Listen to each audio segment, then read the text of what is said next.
so we're into our last section, which is politics. Save the best for last. Right. Did I wait? You know, when I do the intro, I always say with a heavy dose of Hold on. politics. Repeat that. I didn't know that I was turning on my. I thought my headphones were off. I was saying that, you know, when I do the intro, I always say. Actually, we both say it. We always say with a heavy dose of politics.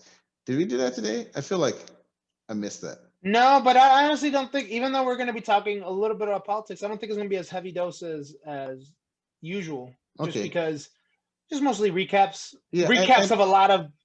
Right. Well, a lot of also, stuff. well, today is Wednesday, the 7th of October, and we actually just recorded 4 days ago on Saturday. So that's usually we have like 7 days between recordings, so it's a little less time.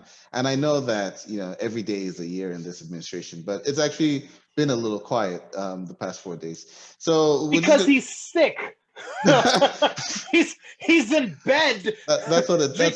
Soup. That's what it took he's for like it to he's get quiet. sick. All right, so the first thing I want to talk about is we had a top 5 last week, which is going to be which was a top 5 of the upcoming debates. 2 of those debates happened. One of them happened last night, which is Mark Kelly versus Martha McSally for the Arizona Senate seat. I didn't get to watch that one. I'm going to look for some clips. But what I've read so far is that Mark Kelly did pretty well.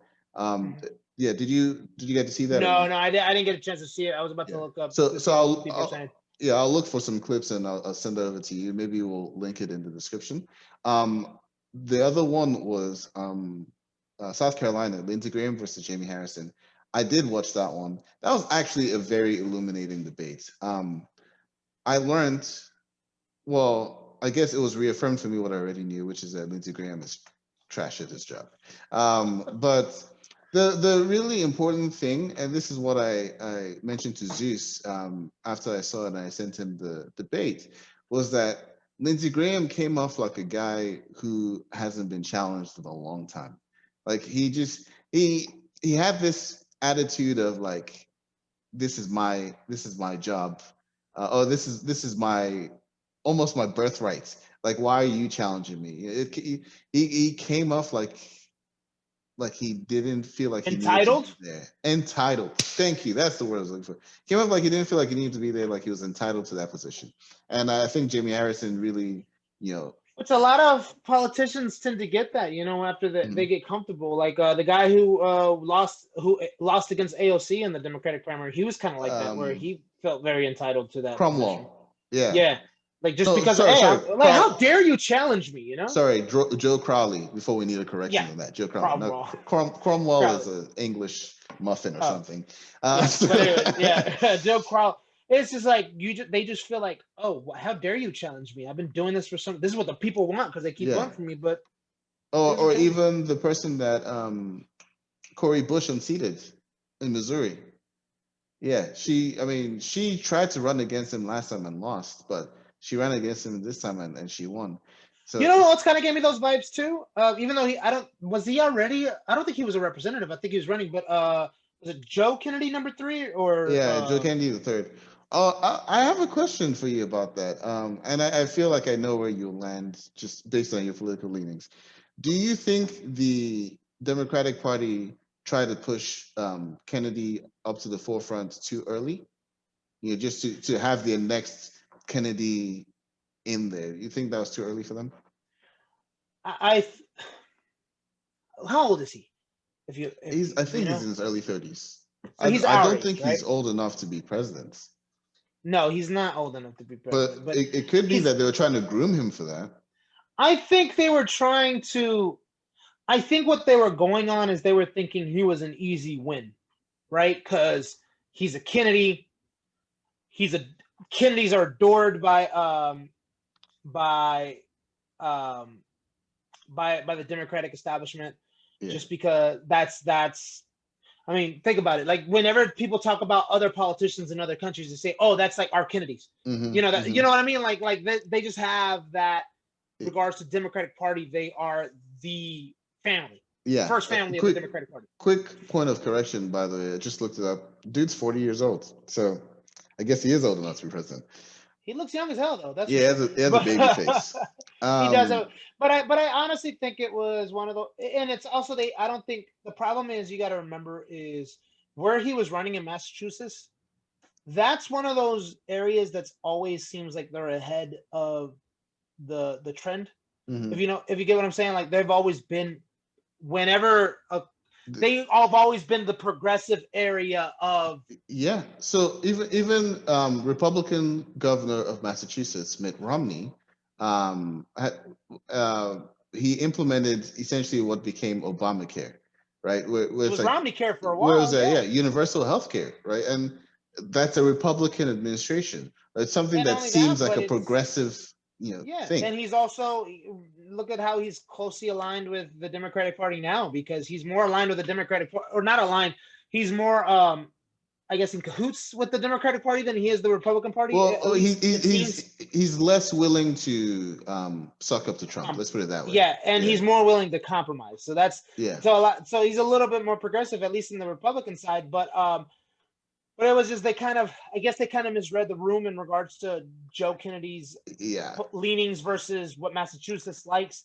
Kennedy is definitely more of a centrist candidate, especially when compared to Markey. And Markey he's a progressive now. He's and I say now because I think for a while he wasn't really progressive, but he's kind of just gotten there more and more because he's progressive in regards to like climate change and energy policies and all that stuff. He's slowly evolved, and I think what he's doing is, remember what I told you about the Democratic Party, how when the Democratic, even if the youth vote doesn't vote, right, like they say they don't vote, but when the Democratic Party pays attention to the youth, what they're saying they want, they tend to win.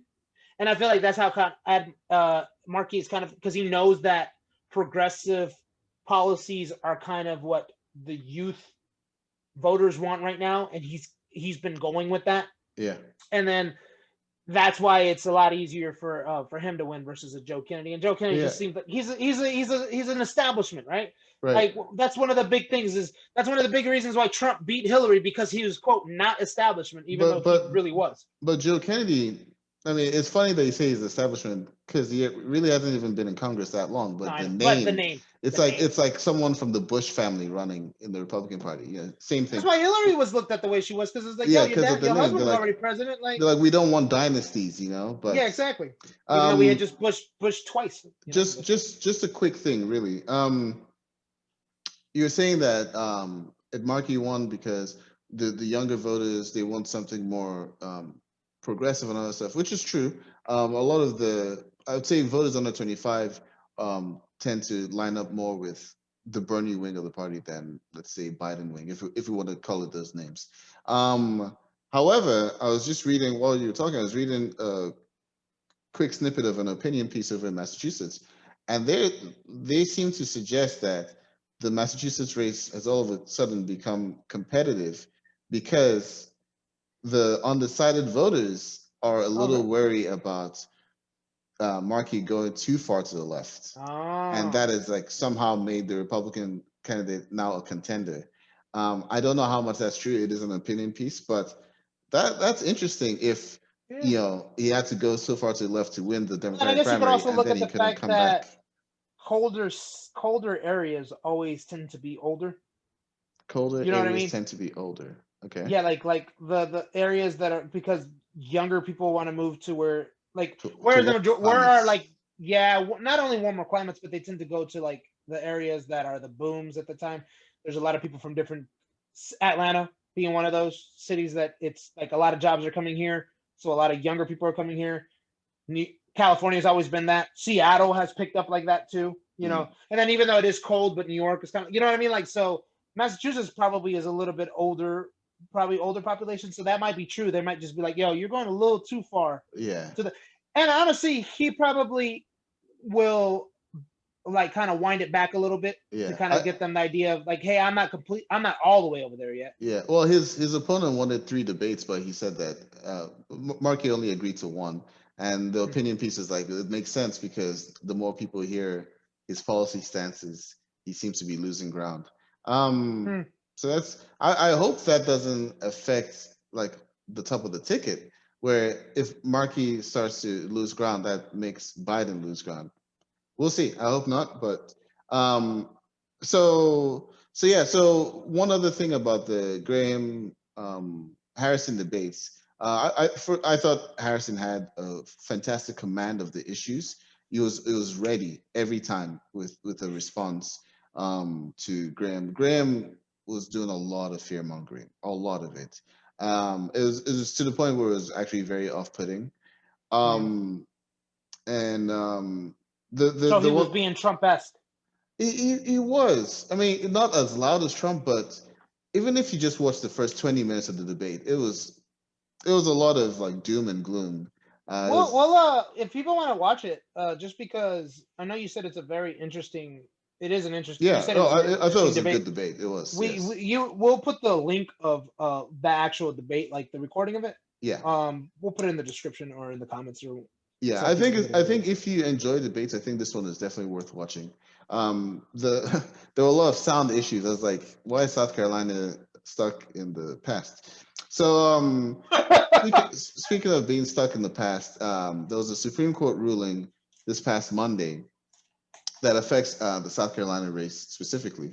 So to give a bit of background, earlier this year, the South Carolina legislature passed a law that requires voters to have some absentee ballot voters to have someone witness their votes and then sign on the ballot. If they receive your ballot and you don't have that witness signature, they will throw your ballot away and your vote will not count. Um, this went to, I think it was the Democratic Party took it to court. A judge struck it down and said that, especially in the times of coronavirus, you're restricting the rights of people to vote because people don't want to have people coming in and witnessing the ballots when you're supposed to be social distancing and stuff. And yeah, so Well, it's not only that, but my thing with that is, I'm like, ain't nobody looking at me who I'm voting for when I'm voting.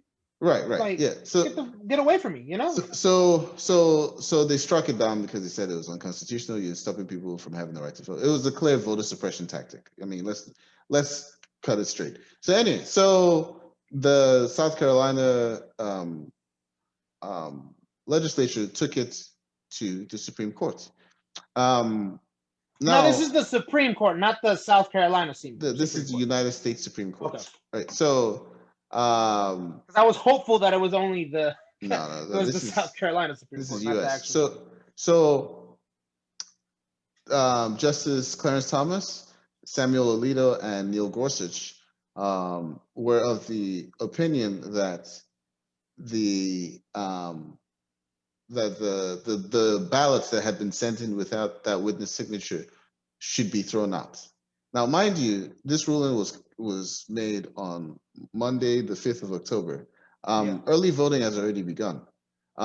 As of today, I think there's like something like 60,000 votes already sent in, or ballots already sent in. Had those three gotten their way, those would have been 60,000 votes invalidated, which disproportionately affects African American communities and other minority communities. Because a lot of these people vote absentee because they have to work on a Tuesday, which is when we have elections. So it would have invalidated their votes, which would have hurt Jimmy Harrison more than likely, probably hurt Yeah. Biden, which I don't think it's a battleground state, but it would have hurt Biden anyway. But the Supreme Court decision ended up being that we won't throw away those old ballots, but any ballot that comes after October 7th, which is today when we're recording, must have that witness signature. And if you don't have the witness signature, then we'll throw it away. So But by it's come, do still they mean that the stamp from the U.S. mail? so it means that it can't it's post dated on the 5th at the latest, and it must arrive at the US or the location at the 7th, on the 7th at the latest. Yeah, and there's all these issues with the USPS being slowed down and all that stuff. It's all very terrible. Purposely being slowed down. Yeah, so now South Carolina voters, if they're not made aware, if they send in the absentee ballot without that witness signature, it's not going to be counted. Yeah. And this is how they win elections. It's absolutely terrible. Hey, voter suppression is the way of the Republican Party. Like whether they try to say it's not. Like first of all, I read somewhere on Twitter where they were talking about how some girl from Canada was like, "I've never had to show my ID when I'm voting." Yeah, there's all Like, these voter ID laws that are just unnecessarily restrictive, and it doesn't make any sense, man.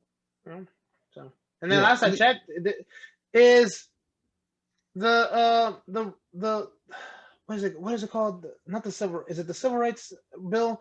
Wasn't that having to be renewed, and that had a lot to do with voting too? yeah. The Civil Rights Act. Now, was it renewed or was it finally No, enacted sorry, as law that can't be revoked? sorry, the Voting Rights Act.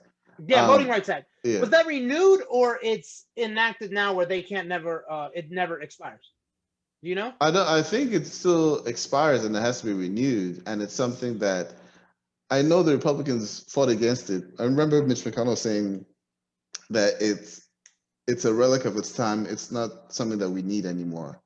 But obviously we do, because there's still states around the country that are trying to suppress people's ability to vote. It's absolutely terrible. And Frank, I mean, we Kemp have did it here. Huh? We talked about it last week. How Kemp did it here. Yeah, He found his ways.